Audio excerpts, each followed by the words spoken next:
एक बार की बात है, एक छोटे से शहर में मनोज नाम का एक आदमी रहता था। मनोज की शादी एक ऐसी लड़की से हुई जो दिखने में बिल्कुल भी सुंदर नहीं थी, पर मनोज के घर वालों ने दहेज के लालच में मनोज की शादी उस लड़की से जबरदस्ती करवा दी। वो मनोज का भी पूरा ध्यान रखती थी, पर मनोज को उसकी एक भी अच्छाई नहीं दिखती थी। उसे तो बस उसकी बदसूरत शक्ल दिखती थी। एक दिन की बात है, जब मनोज के घर उसकी बर्थडे पार्टी में आते हैं और उसकी बीवी का खूब मजाक बनाते हैं। मनोज से अपनी ये बेइज्जती बर्दाश्त नहीं होती और वो सबके जाने के बाद सीमा से खूब लड़ता है। मेरी जिंदगी बर्बाद कर दी इस मनहूस औरत ने। मेरा मेरा सबके आगे मजाक बना दिया। मैंने कोई आपसे जबरदस्ती शादी थोड़ी की है, आप ऐसे क्यों करते हो मेरे साथ? जबरदस्ती ही की है, पर अब मैं इस शादी को नहीं मानता। अभी के अभी निकल जा मेरे घर से। सीमा उस रात मनोज के आगे बहुत गिड़गिड़ाती है, पर मनोज उसकी एक नहीं सुनता और उसे घर से निकाल देता है। सीमा बेचारी रोते हुए वहाँ से चली जाती है और भूखी प्यासी एक पेड़ के नीचे बैठी रहती है।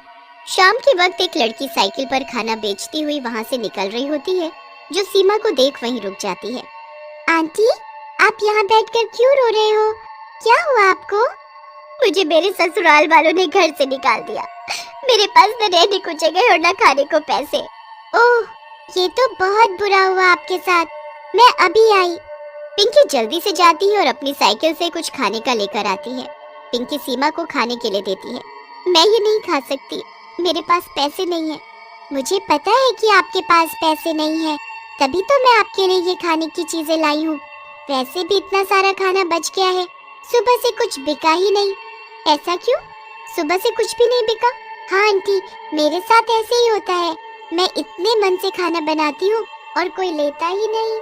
फिर सीमा खाना खाकर देखती है तो खाना बिल्कुल भी स्वाद नहीं होता। ये खाना किसने बनाया है? तुम्हारी माँ ने? मेरे माँ बाप इस दुनिया में नहीं है। मेरी एक छोटी बहन शीना और छोटा भाई राहुल है। उनका पेट भरने और उनको पढ़ाने के लिए मुझे ये काम करना पड़ता है। तुम बहुत अच्छी हो जो तुमने मुझे खाना दिया। भगवान तुम्हारा भला करे, पर एक बात बताऊं? बोलो ना आंटी, ये खाना बिल्कुल अच्छा नहीं बना, तभी शायद तुम्हारा कोई खाना नहीं खरीदता। मुझे पता है आंटी, पर मैं करूँ भी तो क्या करूँ?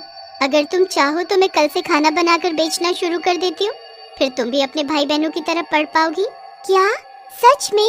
क्या मैं भी स्कूल जा सकूंगी? आप चलोगी मेरे घर? हाँ, क्यों नहीं। घर और परिवार की जरूरत तो मुझे भी है और तुमको भी। हम एक दूसरे का सहारा बनेंगे। सीमा फिर पिंकी के घर आ जाती है। पिंकी अपने भाई बहन को सीमा के बारे में सब बताती है। शीना और राहुल को भी सीमा के लिए बहुत दुख होता है। अब अगले दिन से सीमा जल्दी उठकर खाना बनाना शुरू कर देती है। सब तैयार करके साइकिल पर रख देती है। उसके बाद वो बच्चों को नाश्ता देकर और उनको स्कूल भेजकर अपना साइकिल ढाबा लेकर निकल पड़ती है। आओ आओ, घर का बना स्वादिष्ट खाना खाओ। एक बार खाओगे तो खाते ही रह जाओगे। सीमा अपने साइकिल ढाबे को एक कॉलेज के बाहर लगा देती है।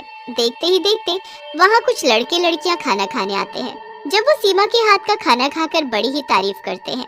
वाह, इतना स्वाद खाना! मैं तो कैंटीन का खाना खा खा कर दुखी हो गया था। आज खाया है घर जैसा स्वादिष्ट खाना। मजा ही आ गया। वाह! अब तुम सबको रोज ऐसा खाना मिलेगा। बस। सीमा फिर रोज सुबह अपना साइकिल ढाबा लेकर निकल पड़ती और शाम तक सारा खाना बेचकर घर लौट आती। वो तीनों बच्चों का भी ध्यान रखती, उनको खूब प्यार करती और खूब पढ़ाती लिखाती। उन सबकी जिंदगी बड़ी ही अच्छी चल रही थी। बच्चों को जैसे माँ और सीमा को जैसे खुद के बच्चे मिल गए हो। उनकी मजे की जिंदगी चली रही थी कि बस जाने उनकी खुशियों को किसकी नजर लग गई कि एक दिन सीमा का एक्सीडेंट हो गया और वो वहीं सड़क पर मर गई। मरने के बाद उसकी लाश वहीं सड़क पर पड़ी रही। बच्चे शाम तक उसका इंतजार करते रहे कि कब उनकी आंटी घर आएगी, पर ऐसा नहीं हुआ। बच्चे बेचारे रोने लगे कि उनकी प्यारी आंटी कहाँ चली गई और वो तीनों अपनी प्यारी आंटी को ढूंढने निकल पड़े।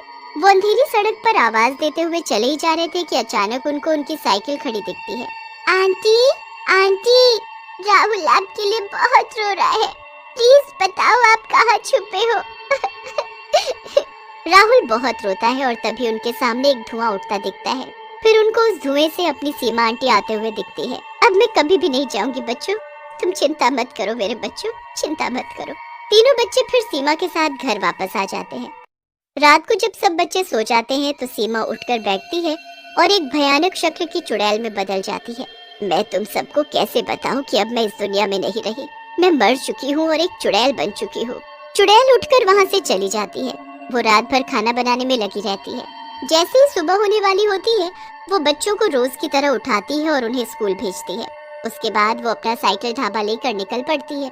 सबसे पहले वो रोज की तरह अपना साइकिल ढाबा लेकर कॉलेज के बाहर खड़ी हो जाती है। सभी बच्चे उसे देखते ही भीड़ लगा देते हैं। उसके बाद वो जगह जगह जाकर आवाज देती है और लोगों को अपने हाथ का खाना खिलाती है। सभी जगह वो साइकिल ढाबे वाली के नाम से मशहूर होती है, पर असलियत में तो वो एक गरीब चुड़ैल साइकिल ढाबे वाली होती है।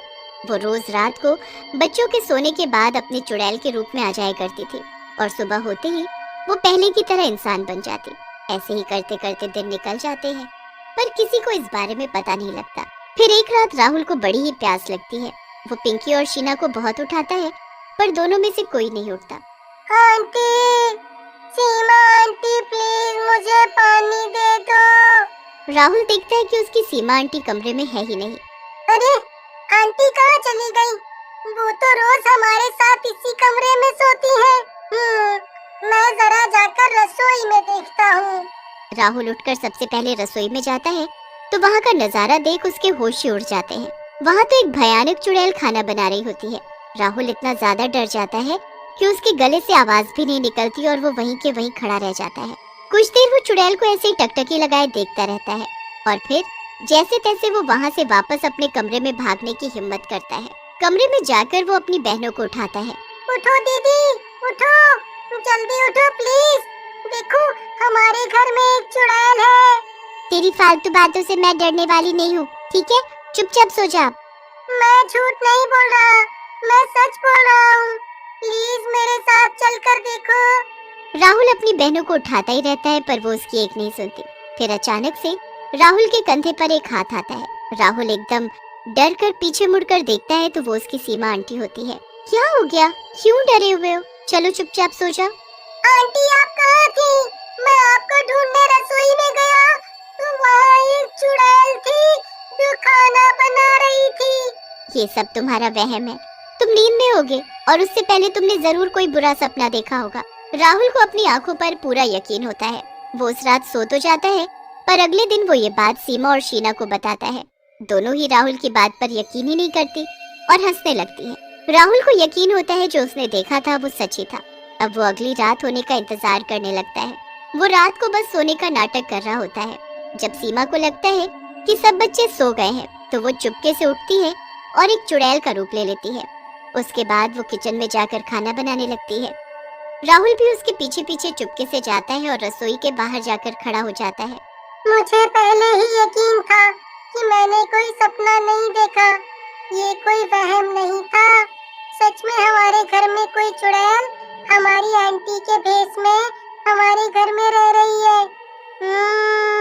मुझे जल्दी ही सबको ये बात बतानी होगी और इस चुड़ैल को खत्म करना होगा।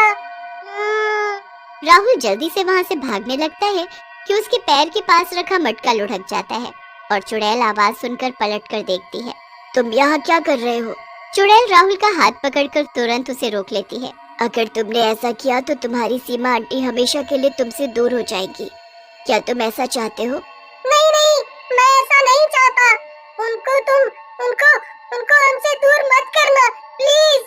मैं ऐसा कभी नहीं करूँगी, पर अगर तुम सबको मेरे बारे में बता दोगे तो सब मुझे कैद करवा देंगे। फिर मेरे साथ तुम्हारी आंटी भी चली जाएंगी, क्योंकि मैं ही हूँ तुम्हारी सीमा आंटी। नहीं नहीं, हमारी आंटी चुड़ैल नहीं है। चुड़ैल ही है, क्योंकि मैं उस रात एक्सीडेंट में मर गई थी जिस रात तुम मुझे ढूंढते हुए आए थे। मैं मरने के बाद चुड़ैल बन गई थी और बस तुम बच्चों से मरने के बाद भी दूर ना हो पाई। तुम्हें मेरी जरूरत थी, इसलिए मैं तुम्हारे साथ ही रहती और रूप बदलकर अपना साइकिल ढाबा चलाती। हाँ, सच में। अब बताओ, तुम सबको बताओगे ये बात? शीना तो अभी कितनी छोटी है, क्या वो ये सब सह पाएगी? नहीं नहीं, मैं किसी को कभी ये बात नहीं बताऊंगा।